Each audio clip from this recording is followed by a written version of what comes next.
আসসালামু আলাইকুম ভাই ও বোনেরা, আপনারা কেমন আছেন? আশা করি আল্লাহর রহমতে ভালো আছেন। আমরাও ভালো আছি।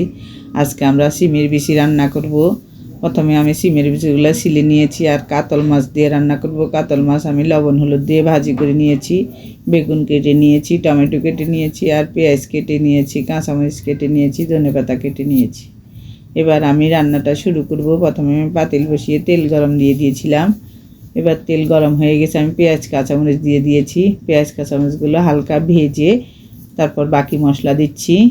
প্রথমে লবণ দিলাম হাফ চামচ, রসুন বাটা হাফ চামচ, গুঁড়ামরিচ হাফ চামচ, হলুদ হাফ চামচ দিয়ে মশলাটা আমি ভালো মতো কষাবো।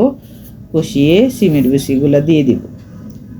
সিমের বিচিগুলো ভালো মতন ভাজবো মশলার সাথে। আমরা এই খেসারা রান্না করতে বা সিমের বিচি রান্না করতে গরম পানি দিয়ে রান্না করবেন, তাইলে মজা হয় বেশি। আমি গরম পানি করে রেখেছি।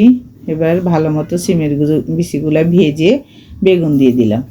বেগুন সহ আরও কিছুক্ষণ ভাজবো। ভেজে তারপর আমি গরম পানি দিব। ভাজা হয়ে গেছে, এখন আমি গরম পানি দিয়ে দিলাম। দিয়ে ঢাকনা দিয়ে কষাবো। এভাবে রান্না করলে খুব ভালো লাগে। আপনারা এভাবে রান্না করে খেয়ে দেখবেন। আরও কিছুক্ষণ কষিয়ে তারপর আমি মাছ দিব। অনেকটাই কষানো হয়ে গেছে। কষানোর মধ্যে সিমের বিচি অনেকটা হয়ে যায়। আবার সামান্য একটু পানি দিব, দিয়ে আমি মাছগুলো দিয়ে দিব। মাছগুলো দিয়ে দিলাম। মাছগুলো বসিয়ে দিয়ে ঢাকনা দিয়ে কিছুক্ষণ রান্না করব। প্রায় 10 মিনিটের মতো আরও রান্না করব। সিমের বিচি বেশিক্ষণ রান্না করা লাগে না, তাড়াতাড়ি হয়ে যায়। এবার আমি দুইটা টমেটো ছোট ছোট করে কেটে দিয়ে দিব, আর ধনেপাতা দিব।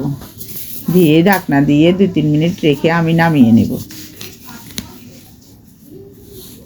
এবার ধনেপাতা দিয়ে দিলাম। এবার ঢাকনা দিয়ে দিলাম। এবার আমি নামিয়ে নিলাম।